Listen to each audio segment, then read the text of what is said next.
Welcome to the Love Loud podcast. I am your host, Sonia Martin, and I have the pleasure of kicking off this new season with the owner of Q2QMM Consulting and my husband. Hi, Mr. Martin. Good I'm morning. I'm glad to have you here on the Pleasure Love being Loud here. podcast. This season is all about gaining knowledge and understanding of things to help us to become more skillful and to help us to be more aware of different topics. And today, Q is going to help us explore AI. So, Q, tell the Love Loud audience who you are and what led you on the path of informational technology, your passion for it. Give us the scoop. All right, as you mentioned, my name is Quincy Martin. I am your husband. My IT journey started maybe over 35 years ago. I'm a retired Marine, so I picked up those skill sets. And once I retired, I got back into corporate America. The thing about AI is that it's been around probably about as long as we have collectively. I got interested in it a few years ago because I saw it as a emerging technology that was going to be exposed to everyone. And as we can see now, AI is in everything. So it is going to significantly change a lot of businesses and things, the way we do business. So I decided to get into it and I dove head first into it. So I'm just eager to share the information that I know to folks that I know are going to need it. Absolutely. And I'm so glad we're having this conversation because so many people, especially seniors who have no clue about what is AI. We have been in the same room with older adults who have no idea what AI is and how it can impact them. So can you tell us what is? Well, I think the easiest way to put it is that, AI is simply a program that's designed to think and operate like a human. As you mentioned, the seniors, most of our seniors, I know our parents and folks that we know that may be a little bit older than us, they use technology and they probably don't know it, but they probably use AI too. I think the key thing with AI is people don't understand it, and sometimes they may have a kind of a difficult time identifying it. But, AI is not, like in the movie I, Robot, Will Smith. I mean, that's artificial intelligence, but that's way, way, way out there as far from where AI is now. So I think, folks use it. I mean, if you use the GPS, you're using AI. If you ask Alexa to do anything, you're using AI. If you say, "Hey Siri," you're using AI. Those are simple forms of AI, and I think we're at a point now to where we have more advanced technology through AI that's available to us at our fingertips. Awesome. And thank you for giving those examples because AI is everywhere. It's just having an awareness and identifying those AI tools. So, is AI to be feared? And what are some myths about AI? No, you shouldn't fear AI. But, we're human, so people tend to fear things that they don't understand. I think the key advice I can give anyone that, especially those folks that are in corporate America, those that are doing jobs that are, require repetitious type of activity. Those are the jobs that AI can definitely help. But there's no reason to fear it. Now, I would advise folks that, you shouldn't run away and put your head in the sand or keep your head in the clouds and thinking that, hey, if I just ignore AI, then it won't affect me, because it will. I know there's a lot of folks out here saying about, that may be concerned about losing their job or this or that. Some jobs are going to go away. That's just the nature of the beast. But just like when the camera was created, artists didn't just disappear. When the calculator was created, mathematicians were still needed. So this is just a new technology that is going to significantly enhance how you do your job, how I do my job, basically how we live. So there are a lot of things a lot of good things that are going to come from AI. I really can't think of anything quote unquote bad that will come from it. But I think folks really need to be aware and learn about it, understand it, and then start using the tools that are at your fingertips. Absolutely. And we're coming into a phase of determining or discerning what is authentic, what is inauthentic digital media resources that have been altered from its original form using AI. How do we begin to discern between the realities of this? I think that's a good question. Even myself, I'll tell folks right off the bat, look, I am not an AI expert, but I am a practitioner, meaning that I've used just about every type of AI out there, the different tools, understanding how they work, understanding, hey, I may need this tool to create an image. I may need this tool to, do a business project. Or I may need this tool to formulate some code or different things of that nature. So it's going to be significantly more harder for folks to really discern if we're talking like videos and things of that nature. It's going to be harder if folks don't understand what AI is. For folks that, have a pretty decent understanding of it and can kind of look at videos or look at images or look at data and information and make a discernment decision. The one thing AI is not human. So the flaws are going to be there. But a trained eye doesn't necessarily have to be an expert in AI or even a practitioner in AI. You just need to understand kind of the basics of it and get familiar with it. The wrong thing to do is to not engage it because it will engage you. So I think one thing is just making sure that you're aware with the advent of social media. That's the gift and the curse. I mean, I think social media is great, is outstanding, because it allows you to stay connected. It allows folks that probably would never even know each other, be able to communicate and speak with each other. But it also is a platform for now with the general type of AI that we see, where it be in videos or some data that they may put out their information, or as they call it, misinformation. If you're not aware of AI, if you're not aware of the different things that it's capable of, then you can get kind of pulled into kind of a funnel and not realize it till it could be too late. Whatever Yeah. too late really means. So you just have to be aware of that. And you also have to use common sense because I was on social Sure. media and I was watching something of a very prominent superstar and someone else, and it seemed plausible, but I had to listen to see if it was making sense, and it was not making sense. So it's key that we are using our best judgment when we're engaging on social media platforms and other digital resources. Definitely. Yeah. And another question I wanted to ask is why is AI considered one of the most powerful tools to help individuals and organizations? Well, I think that's maybe a twofold question. It depends on what industry you're in. But across the board, AI is just a computer program, a series of computer programs, should I say, that's really designed to help humans to better, I guess, for lack of a better way to put it, to do their jobs. Whether that be, if you're in an industry that requires multiple calculations, or if you're in an industry that requires repetitive tasks, the system is designed to get closer to human intelligence. The one thing AI doesn't have, it doesn't have feelings. So when, if you're using AI such as, let's say, ChatGPT, if it tells you, hey, I understand how you feel, or I'm glad to see you, it's just a series of programming that is searching for the next word. So the information that it's giving you is kind of piecing everything together. The human mind has a neural network, is what it's called. So that's how our brain operates. That's how we remember stuff. That's how we see stuff, and that's how we recall stuff. Well, AI is pretty much designed the same way.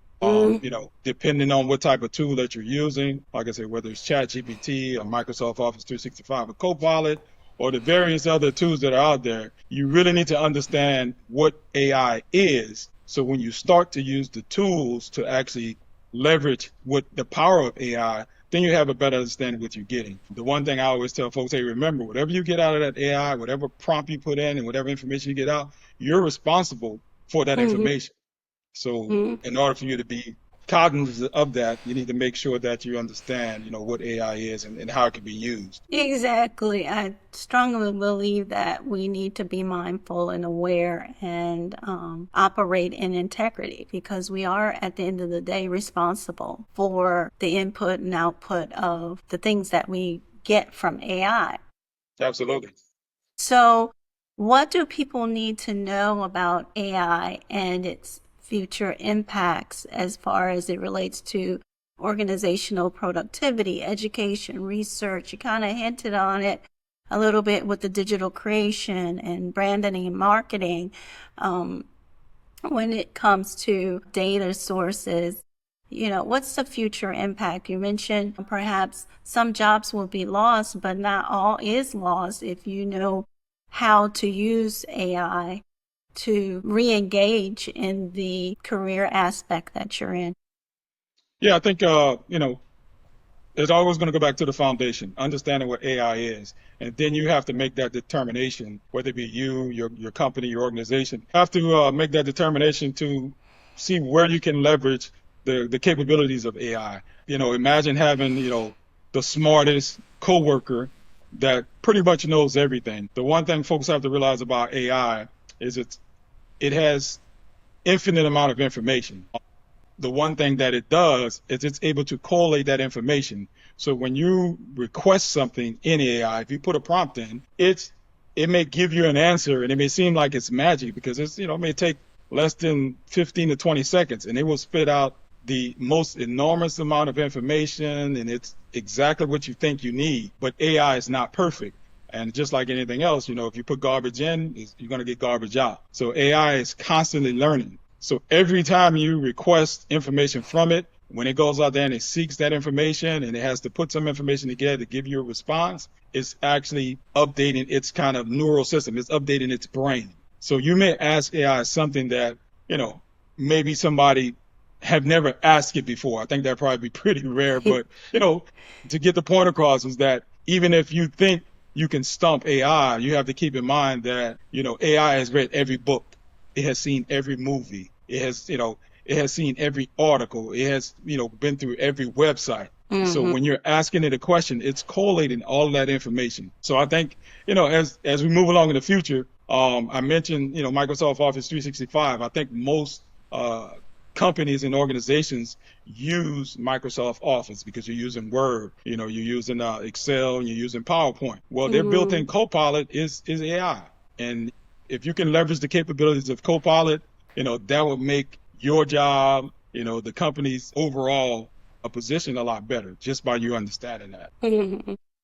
That's awesome. And thank you for sharing that. When I think about the amount of AI is at everybody's fingertips, the most people who cringe with AI are my fellow educators. And having AI at their students' fingertips, I know many educators are pretty savvy and are okay with kids doing research.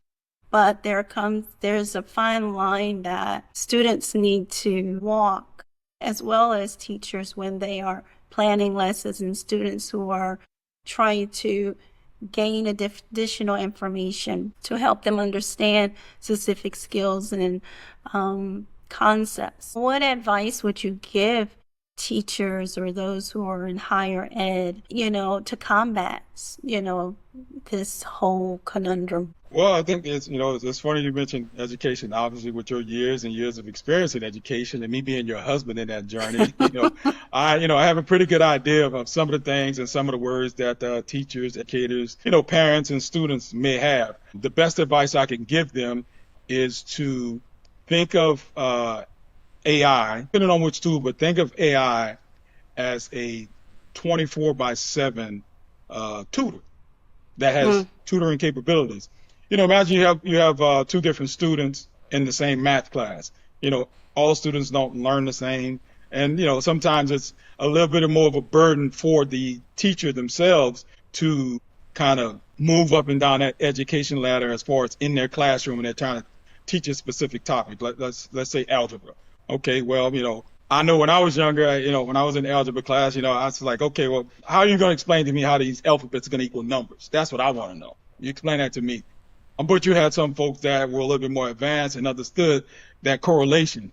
So imagine using AI and maybe just do a series of just quick assessment tests that you can actually build in AI. You can actually gauge where a student's at, a particular student. So you have two students that are in Algebra 1. One student may seem a little bit more advanced based off just a simple test that you're creating in AI, and mainly asking some questions that we've all been asked before to kind of gauge the audience, so to speak. And based off of those answers, a teacher is able to build out a program specifically for that student. reaching the same milestones because I know they have to pass, certain tests and all that other stuff. Standards, yeah. But it will build a certain path for student A that may be a little bit different from student B. And all at the Mm-hmm. same time, the teacher is able to match, to take a look at that progress and Mm-hmm. making sure that they're both going to meet at that point of being able to pass whatever exam it is or standardized test. For teachers, I think it's a godsend because, I watched you over the years, putting together a lessons plan and having to create calendars and reminders and, building, checking students' papers and all kind of stuff like that. So Mm-hmm. AI can help you with all that stuff.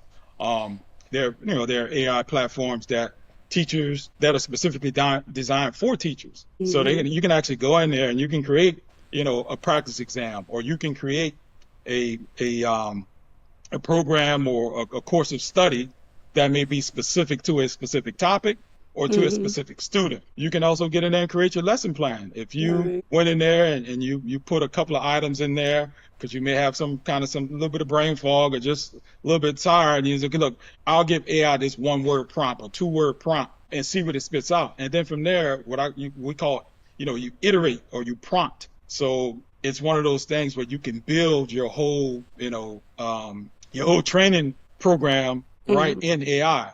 Yeah. Now, I think I mentioned earlier that whatever you put in AI and whatever you get out, you're responsible for it. So I would advise folks not to just take what AI gives them and go, Mm-hmm. drop it on the principal's desk and say, "Hey, look, here's my lesson plan for the next 90 days or for the year." And Exactly. you never looked at it because AI is going to pull that information from everywhere. Learning how to prompt and learning how to use iterative type of requests in AI will get you pretty much perfect to the most Yeah. part. I mean, not 100%, but you'll get to that 99.9% of, hey, this is exactly what I'm looking for. You may have to tweak it here and there. Mm-hmm. So the main thing is don't fear it. It's here. It's not going anywhere. The sooner Mm-hmm. you get on board with it, the better off you're going to be, whether that be an educator, a student, parent, grandparent, senior level educators at the university. And one thing I'll mention, I know there are tools out there that say, "Hey, look, we're going to be using this AI tool to see if we can, you know, look at information or papers that students may be turning in and see if it was used by AI." AI is being fooled by AI. So you Mm-hmm. can't rely on that either. So the best thing to do is to talk to folks, make sure they understand what AI is, talk about the ethics of using AI. Hey, these are some That's of the things key. that you can do, and these are Mm-hmm. some of the things that you shouldn't be doing. If Mm-hmm. you have a math quiz that you have to take home, you shouldn't be dumping it into AI and just taking all the responses and bringing it, and turning it in the next day because you're not going to learn anything. And when you don't have access to AI for those math problems, how are you going to solve them?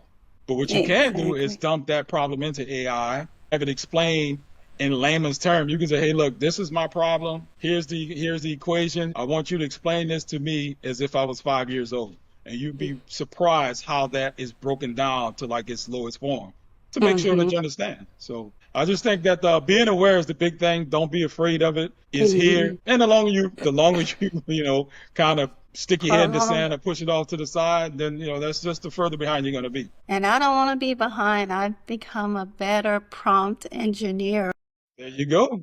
There you go. You as using a the language result. already. Hello, I am working with the best. But that is so key, and AI is a great tool for all to use. But I thank you for interjecting about specifically about how teachers can actually use it, which they've been getting on board. But how do you really, really get the best bang for your buck in using AI so you can use it and not allow AI to drive your decision making when it comes to teaching and learning. Another question I want to ask really quickly is what are some ways that we can educate ourselves about AI? You do have an AI training coming up, and it's going to be streaming live. You added that Yes. component, and you're going to be around town here in Jacksonville on another occasion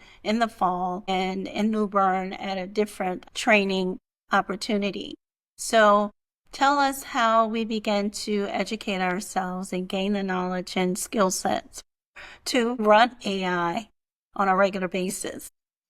Well, I think the key thing is to get informed. As you mentioned, I am offering the course. The kind of the sole reason behind offering this particular course that's coming up August 9th is uh, the different things that I've done with AI. I mean, I started, creating images, and people like the images. But as I delve deeper and deeper over time, dealing with, business use cases for it and understanding how AI can leverage some of the things that I do at my own organization, I think people really have to want to know.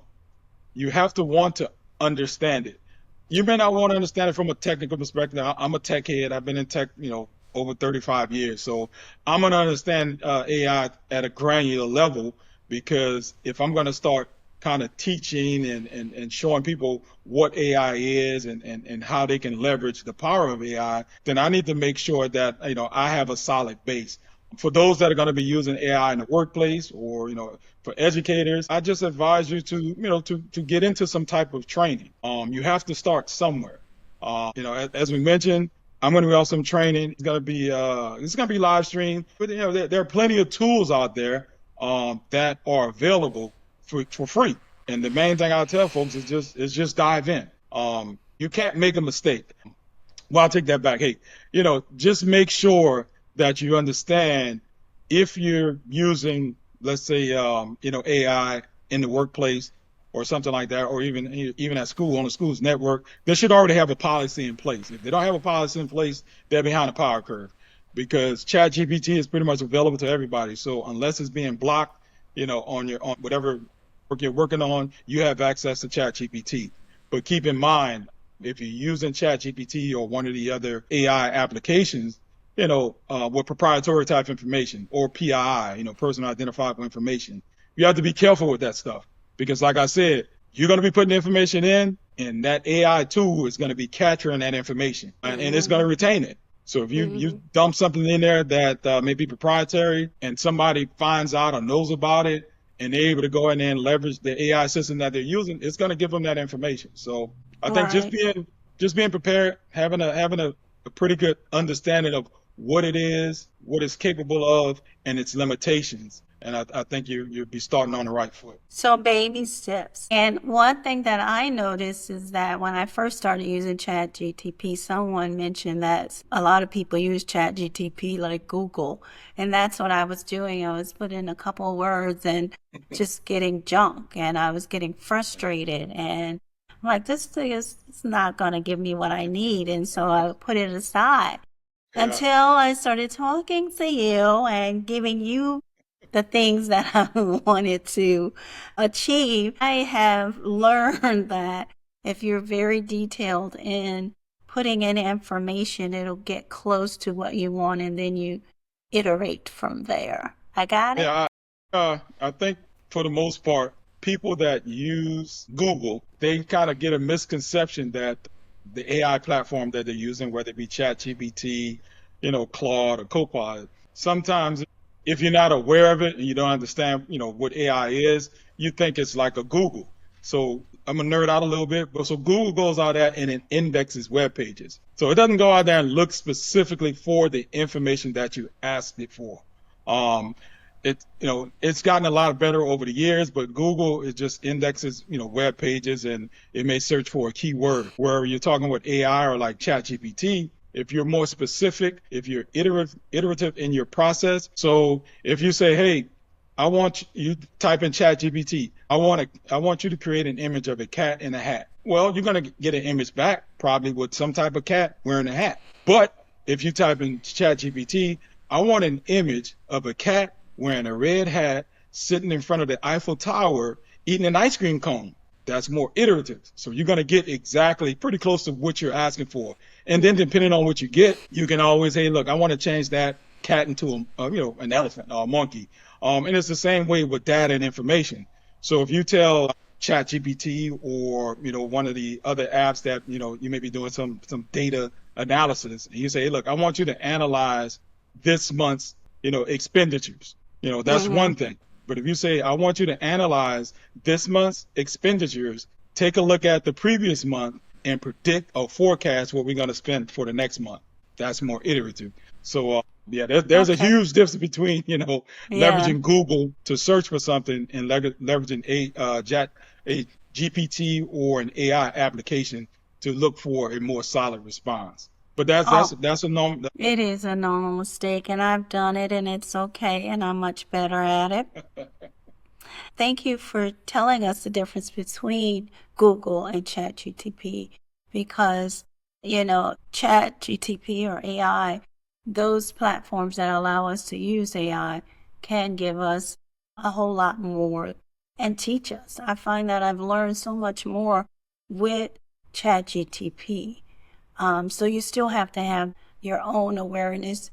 You have to bring your own experiences and not allow AI to dictate to you what it is that you want to achieve, but you tell it.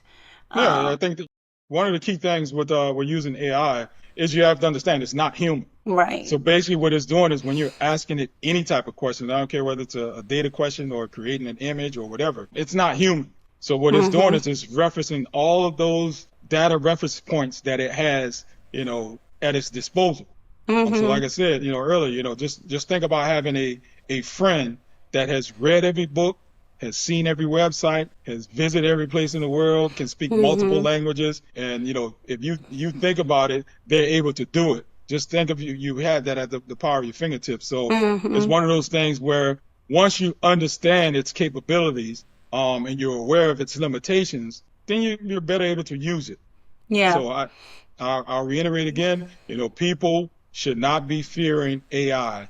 AI is not going to necessarily take your job. It's pretty much designed to enhance what you Mm-hmm. do. Now, some of those mundane tasks, if you have a job where you say, if I do A, then B is going to occur, and when B occurs, C is going to occur, and when C occurs, D is going to occur, and that's the end of that particular task.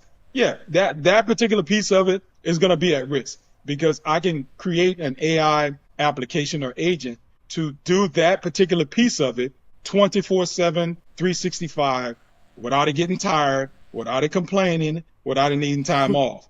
So you have Mm-hmm. to be aware of that. Businesses are in the business to make money, and they're always going to talk about their bottom line. So I would Mm-hmm. never lead people on and say, hey, look, AI is not going to take any jobs away. It will, but it's going to create a lot more jobs, than it actually had the potential of taking away. I mean, just Okay. think about it. When we were younger, 20, 30, 40 years ago, what was an AI? I mean, what was what you call a social media influencer? We Nobody didn't knew what have that that. was. We didn't That was have the that. advent of social media and people starting to understand the technology and understanding how to leverage that to actually, create a space for themselves to create money. The same Right. thing with AI. I mean, AI is probably I would say it's comparative to when we got the internet. Obviously, you and I grew up without the internet. We had big encyclopedias, and then we had to go Yes. to the library, and before the advent of personal computers, having them at home. So we grew up in that environment. These Mm-hmm. young kids now, they're, kids our son age, the early 30s. These kids grew up with computers in their hands. Right. Their smartphones. Mm-hmm. So the same thing with AI. AI is a disruptor right now. But it's technically the term has been around for well over 50 years. Obviously, with the advent of technology and the folks that actually build the backbone of a lot of these AI applications, that's grown exponentially.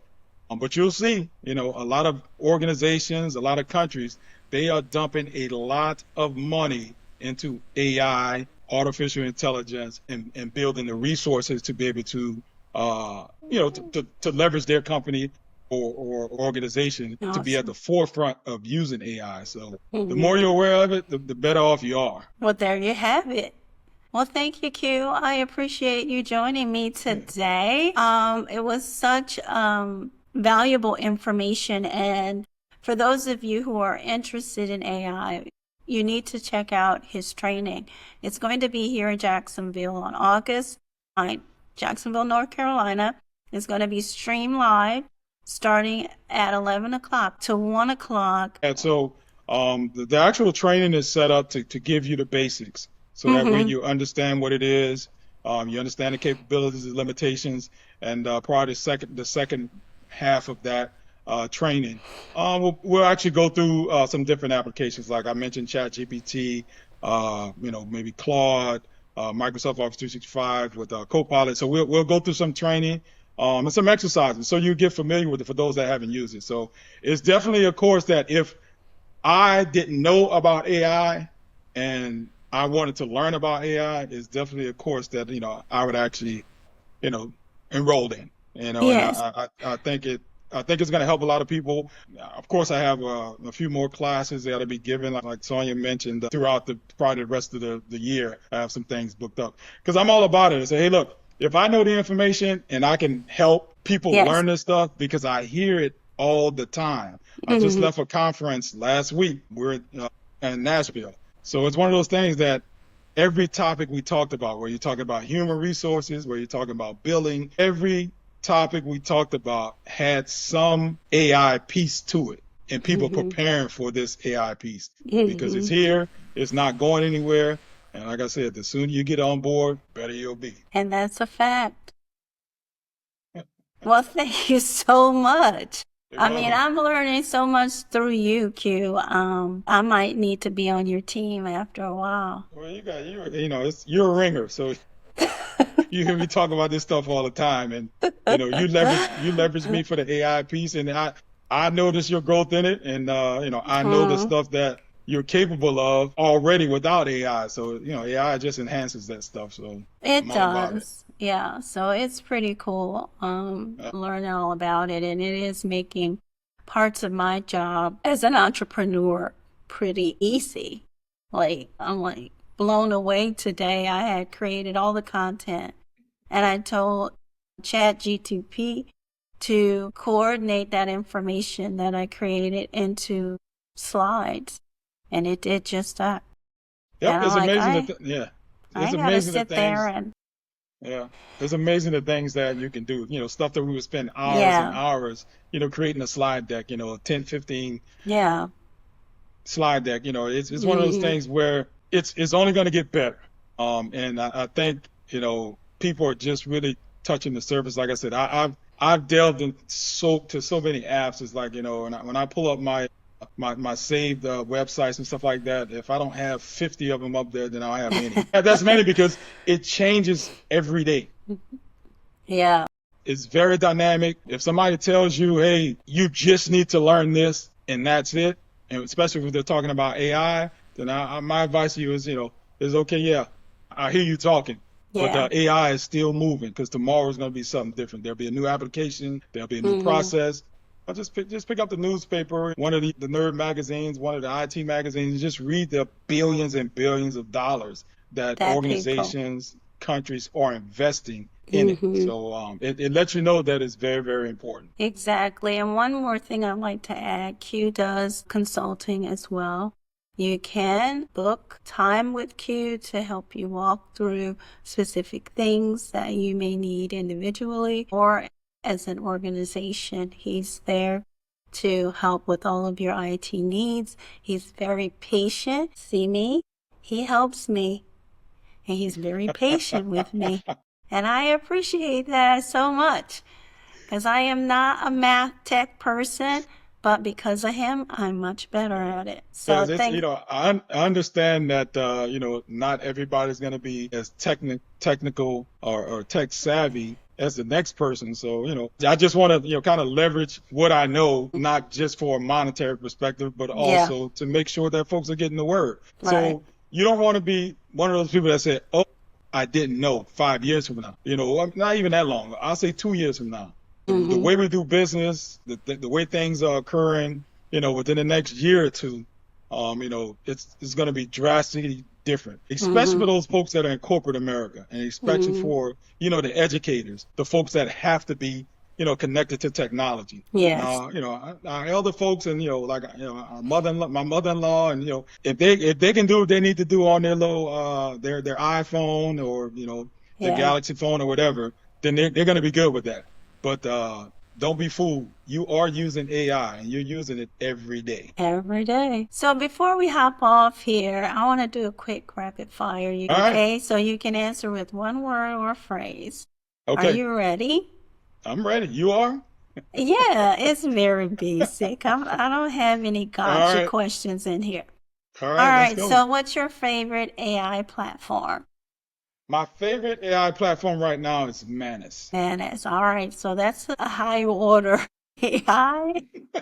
So we're going to come back to that at a later date.